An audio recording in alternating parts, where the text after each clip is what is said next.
Avenged Sevenfold made a new album, and me, moderately famous, is here to review it. I know it seems like it's been fucking years since you've heard from your boy, but I'm here with my motherfucking Thin Lizzy shirt on to let you know the boys are back in town.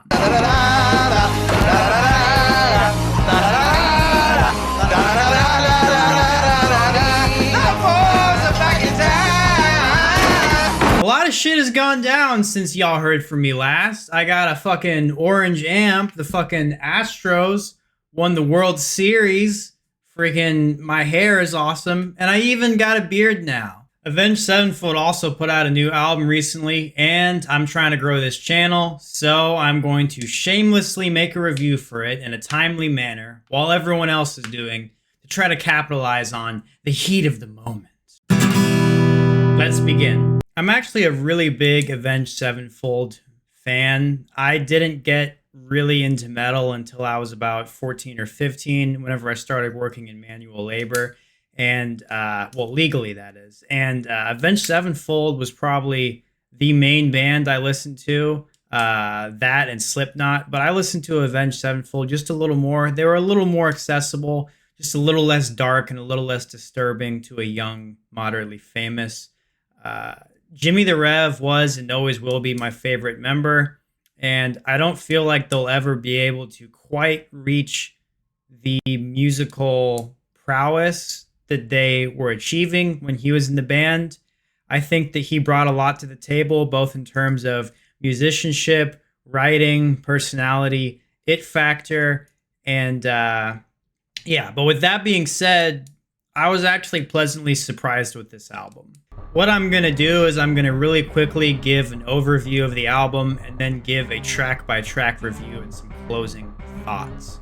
For you thoughts. Yeah, I actually have an Avenged Sevenfold sticker on my acoustic guitar now. Overall, this album was good. I do think that it was something that they should be proud of because they really put themselves out there. However, I do think that at times it was a little bit heady. In fact, I think it was way too heady. It was way too cutesy, and you know, the biggest drawback, of course, is the production, which at times was good enough at best, and at other times was downright laughable that, you know, a band signed to a record label thought that was good enough. Enough foreplay. Let's get into the tracks. Okay, so for track one, we have Game Over. You know, it's a little too cutesy at the beginning for me. And ironically, this isn't the first time I'm going to say this about a song on the album. After about, you know, a couple seconds in, it gets better. I was still a little skeptic of the first song. I mean, you know, I'm sure I'm not the only one that thought this. You know, it kind of reminded me of, you know, something Metallica would do for an intro. And I get it that Metallica is probably not the only band that does classical guitar style intros to metal albums, but still, that's what it made me think of. I was skeptical going into this album. I really was not a fan of the vocal delivery on this song at the beginning, but ironically, one thing that this album does do well, it is a concept album, and I do think that the songs flow really well into each other. By the start of the second song, Matt Tell, you know, my head started bobbing back and forth. There was a nice grooves. I'm a little less skeptical at this point, you know. You kind of got me in the, okay, I'm listening category. The single, Nobody, had a great solo. I was a big fan of it. And this was the first song that I heard of the album. I actually really did not like this song whenever I heard it as a single. Whenever I heard it in the context of the album, I had a deeper understanding for it and appreciation. I currently have it added to my collection. Shout out to Tidal. Fucking nobody uses Tidal, but I'm probably gonna delete this song from my collection after a couple more listens. 4 had like a funny kind of beginning. Like, I'll play a couple seconds. Well, I'll skip so I don't get copyrighted or whatever. Yeah, there's like weird effects.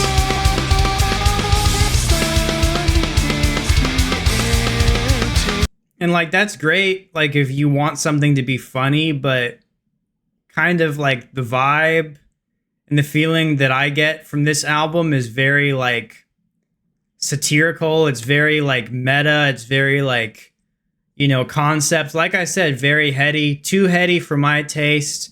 I'm kind of imagining like an Ouroboros bat sucking its own dick while simultaneously eating its own ass. And I just don't think that those particular effects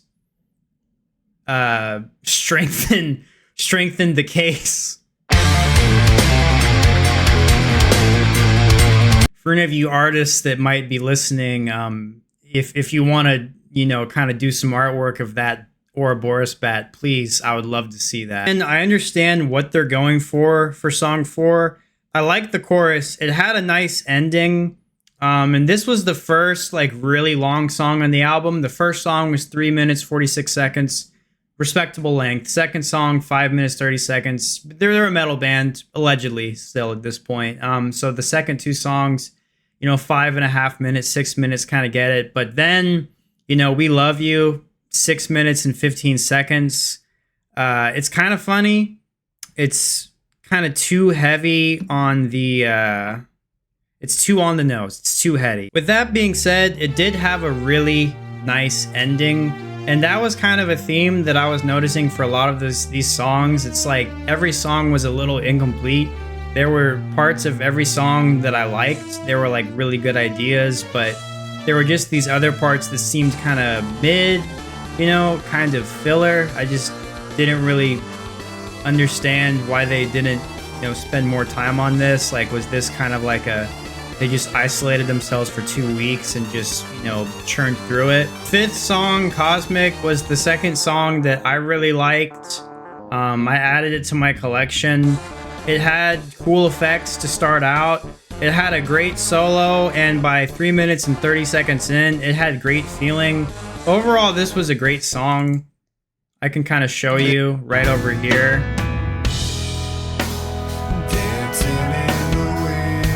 You know, great melodies, nice lyrics, you know, kind of some vintage Avenged Sevenfold moments, which honestly I got more of than I thought I was going to, which was a very pleasant and well received surprise. Song number 6 was mid, kind of filler. I mean, it got better as the song went on. I feel like I'm saying that, you know, more than I should for this album, but that's just kind of where I was at with that song. So this is the mark for kind of the halfway point of the album. If this was a vinyl, I don't know why, but I kind of feel like this would be side B, even though it's a little shorter. It kind of felt like a medley, you know, almost like some Abbey Road type shit or something like that. I thought Easier was a great song. I added it to my collection. I liked everything about it. I liked how it was only 3 minutes. I liked how it flowed into the next song. I liked the effects. I liked the guitar work. Really the only thing that I didn't like at any point on this album was the bass. I thought that the bass was mixed terribly. I've never been a fan of Avenged Sevenfold's bass player, if I'm being honest. He's always been, you know, just good enough at best to, like, you guys should fire him and get someone better at this point. I don't know if it's like a Lars type situation, like if he helps them with gigs or he's just like one of their friends or what. You know, I also thought that his fake, you know, stage name out of all the stage names was the dumbest and the most offensive. So with G, song number 8, you know, they start going into some weird territory, trying out some new things.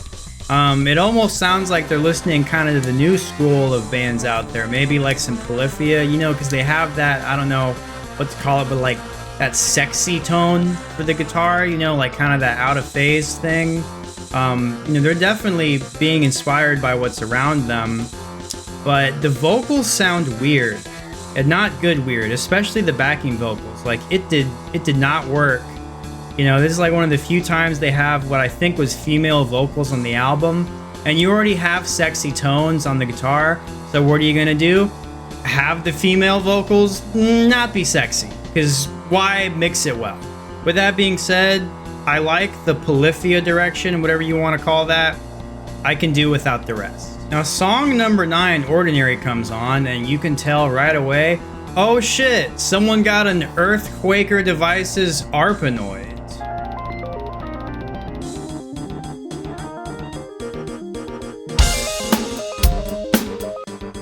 You know, it's cool, but I mean, one other thing, look, I love pedals more than the next guy, but I do feel like they relied too much on, oh, we're gonna use cool sounds, we're gonna use cool effects. Like there wasn't a lot of heart and soul on this album, which I don't think should ever be the case. With that being said, the song flowed well. Nothing else really stuck out to me besides the ending, once again.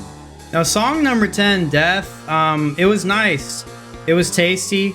You know, it's kind of like the start to the ending of the album. I really liked the guitar work, and I thought it was kind of good use of dissonance by the non-band members at the end. Now, Life is But a Dream, the title track of the album, the last song, this upset me because I really felt like they positioned themselves to get like a strong 7 or even a 7.5 out of 10, but they kind of fucked themselves over. Once again, not super excited till about 40 seconds in the song. The really up high piano parts were just way too cutesy for, you know, oh shit, I need to play Fortnite.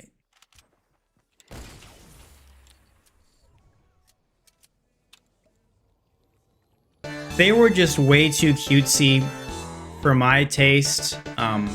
It actually hurt my ears. Like it physically hurt my ears. Like the tone of the piano keys when he's just going like that over and over and over again. Thought it was completely unnecessary. Too many notes.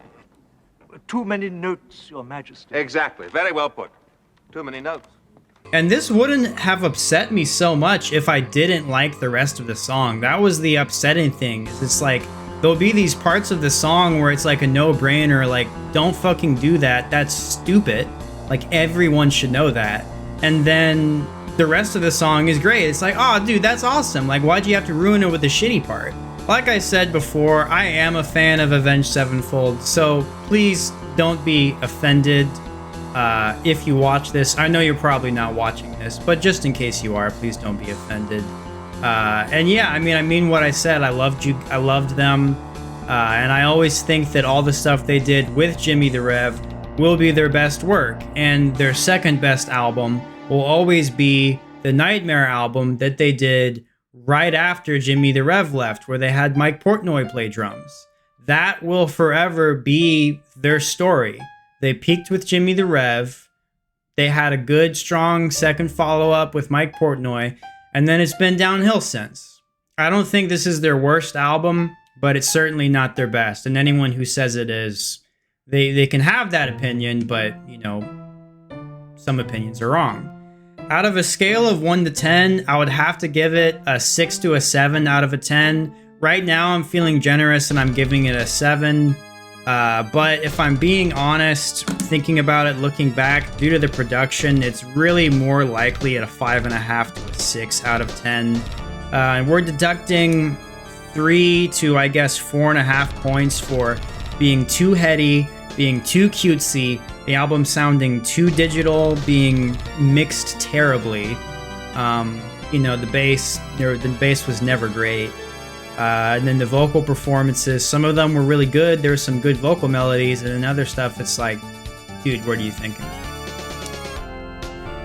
I do have to say, though, it made me groove. There was good writing. I could tell that a lot of intent went into this. They were definitely trying. They didn't just phone it in. They didn't try to do something that they thought they knew would be commercially successful. So I do tip my hat to them for that. And it was definitely creative. I mean, the weird thing with this album is I feel like there were the moments that I liked the most were not the metal moments. It was all the, you know, the classical stuff, or, you know, with the orchestra, you know, the horns, maybe even you know, the polyphia sound, you know, stuff like that or whatever. But I was kind of wishing there was more just classic, you know, Murica metal Avenged Sevenfold, which is why I fell in love with them in the first place. If you like the video, if you like the content that I make, please like and subscribe, and please share it to a friend. I was talking a lot about Jimmy the Rev and Mike Portnoy in this one. I think the next video I'm going to do might be a list of my favorite drummers, the drummers I consider the best of all time, but I don't know. This has been Moderately Famous. This has been a review of Avenged Sevenfold's new album, Life is But a Dream. Check it out if you haven't listened to it. And check out Tidal if you haven't tried Tidal. Tidal, in my opinion, is the best sounding streaming platform out there. Unless you just like listening to vinyl rips on YouTube, which is also my new favorite thing to do.